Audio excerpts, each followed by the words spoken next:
ലോക്സഭാ തെരഞ്ഞെടുപ്പിൽ ഇടതുമുന്നണിക്കുള്ള രാഷ്ട്രീയ പിന്തുണ തുടരാൻ തീരുമാനിച്ചിരിക്കുകയാണ് PDP. പാർട്ടി നേതൃയോഗ തീരുമാനത്തിന് ചെയർമാൻ അബ്ദുൽ നാസർ മദനി അംഗീകാരം നൽകിക്കഴിഞ്ഞു. BJPയുടെ നേതൃത്വത്തിലുള്ള ഫാസിസ്റ്റ് ഭരണകൂടം ഉയർത്തുന്ന ജനാധിപത്യ വെല്ലുവിളിയാണ് ഈ തെരഞ്ഞെടുപ്പിലെ സുപ്രധാന വിഷയം. മറ്റെന്തിനേക്കാളും രാജ്യത്തിന്റെ ഭരണഘടനയും മതേതരത്വവും ബഹുസ്വരതയും നിലനിൽക്കുക എന്നത് രാജ്യഭാവിക്ക് തന്നെ അനിവാര്യമാണ്. രാജ്യത്തിന്റെ സമ്പദ് വ്യവസ്ഥ BJP ഭരണത്തിൽ തകർന്നിരിക്കുന്നു. പൊതുമേഖലാ സ്ഥാപനങ്ങൾ കോർപ്പറേറ്റുകൾക്ക് തീരെഴുതുന്നുവെന്നും രാഷ്ട്രീയ നിലപാട് പ്രഖ്യാപിച്ചുകൊണ്ട് PDP വ്യക്തമാക്കി. ഭരണഘടനാ സ്ഥാപനങ്ങൾ ഫാസിസ്റ്റ് വൽക്കരിക്കപ്പെടുന്നു. തൊഴിലില്ലായ്മയും വിലക്കയറ്റവും രൂക്ഷമായി. ജനങ്ങളുടെ ജീവൽ പ്രശ്നങ്ങൾ പരിഗണിക്കാതെ വർഗീയതയും വിദ്വേഷവും ഭരണകൂടം തന്നെ പ്രചരിപ്പിക്കുന്നു. പൗരത്വ ഭേദഗതി നിയമം നടപ്പിലാക്കി ജനതയെ വിഭജിക്കാൻ ശ്രമിക്കുന്നു. മതേതര രാജ്യത്തെ മതരാഷ്ട്രമാക്കി പ്രഖ്യാപിക്കാനുള്ള പദ്ധതികൾ ആവിഷ്കരിക്കുന്നു. ഈ സാഹചര്യങ്ങളിൽ ഫാസിസത്തോട് സന്ധിയാകാത്ത നിലപാട് സ്വീകരിക്കാൻ ഇടതുമതേതര ചേരി ശക്തിപ്പെടേണ്ടതുണ്ടെന്ന് പറയുകയാണ് PDP. 90കളിൽ ബാബറി ധ്വംസനത്തിന്റെയും ഫാസിസം ഉയർത്തിയ സാമൂഹിക വെല്ലുവിളികളുടെയും പശ്ചാത്തലത്തിൽ അരക്ഷിതാവസ്ഥയിലേക്കും ജനാധിപത്യ വിരുദ്ധതയിലേക്കും വഴിമാറി പോകുമായിരുന്ന ന്യൂനപക്ഷ വിഭാഗങ്ങളിലെ യുവതലമുറയെ ജനാധിപത്യ മാർഗത്തിൽ ഒരുമിപ്പിച്ച് നിർത്തിയതും ഇന്ത്യൻ സാമൂഹിക സാഹചര്യത്തിൽ പാർശ്വവൽക്കരിക്കപ്പെടുന്ന ദളിത്, പിന്നോക്ക, മത ന്യൂനപക്ഷ വിഭാഗങ്ങളുടെ അവകാശ പോരാട്ടങ്ങൾക്കും മുന്നേറ്റത്തിനും വേണ്ടി ശക്തമായി നിലകൊള്ളുകയും ചെയ്ത രാഷ്ട്രീയ പ്രസ്ഥാനമാണ് PDP.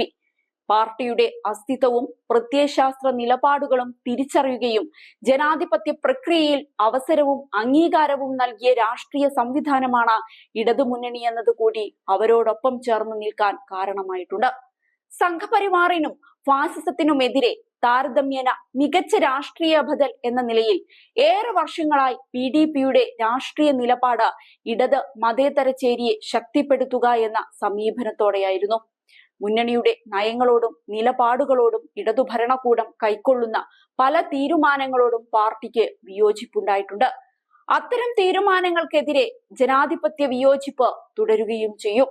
മതേതര കക്ഷികളുടെ നേതൃത്വത്തിലുള്ള ഇന്ത്യ മുന്നണി BJPക്കെതിരെ രാഷ്ട്രീയ ബദലിന് ശ്രമിക്കുന്നത് രാജ്യം പ്രതീക്ഷയോടെയാണ് നോക്കിക്കാണുന്നത്. അതിൽ സംഘപരിവാരത്തോടും BJPയോടും രാഷ്ട്രീയ സന്ധി ചെയ്യാത്ത ഇടതുമുന്നണി രാജ്യത്തെ പ്രധാന കക്ഷിയായി നിലനിൽക്കേണ്ടതുണ്ടെന്ന് PDP കേന്ദ്ര കമ്മിറ്റിയും തെരഞ്ഞെടുപ്പ് സമിതിയും വിലയിരുത്തി.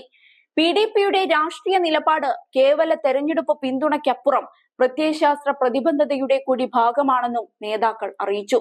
മതേതര ജനാധിപത്യ സഖ്യമായ ഇന്ത്യ മുന്നണിയിലൂടെ BJP നേതൃത്വത്തിലുള്ള സഖ്യത്തെ പരാജയപ്പെടുത്തി ജനാധിപത്യ ഇന്ത്യയെ തിരിച്ചുപിടിക്കാൻ ഇടതു മതേതര ചേരി കൂടി ശക്തമായി തിരിച്ചു വരേണ്ടത് കാലഘട്ടത്തിന്റെ അനിവാര്യതയാണെന്ന് തിരിച്ചറിഞ്ഞ് കേരളീയ പൊതുസമൂഹം ശക്തമായ രാഷ്ട്രീയ പിന്തുണയും മികച്ച വിജയവും നൽകണം. നിർണായകമായ ഈ തെരഞ്ഞെടുപ്പിൽ ഇടതുപക്ഷ ജനാധിപത്യ മുന്നണിയുടെ ഉജ്ജ്വല വിജയത്തിനായി ശക്തമായ ബഹുജന ക്യാമ്പയിനുമായി PDP പ്രവർത്തകർ രംഗത്തുണ്ടാകും. ഏതാനും മണ്ഡലങ്ങളിൽ BJP ഉയർത്തുന്ന രാഷ്ട്രീയ ഭീഷണി കേരളത്തിന്റെ പൊതുവായ മതേതര രാഷ്ട്രീയ ഭൂമികയ്ക്ക് ഭീഷണിയായതിനാൽ ഫാസിസത്തിനെതിരെയുള്ള മതേതര വോട്ടുകൾ ഭിന്നിച്ചു പോകാതിരിക്കത്തക്ക നിലയിൽ ഇടതുമുന്നണിക്ക് അനുകൂലമാക്കാൻ കൂട്ടായി പരിശ്രമിക്കുമെന്നും നേതൃത്വം അറിയിച്ചിട്ടുണ്ട്. ഏതായാലും ഈ കൂട്ടുകെട്ട് ഇടതിന് കൂടുതൽ ഫലം ചെയ്യുമെന്നതിൽ ഒരു സംശയവും വേണ്ട.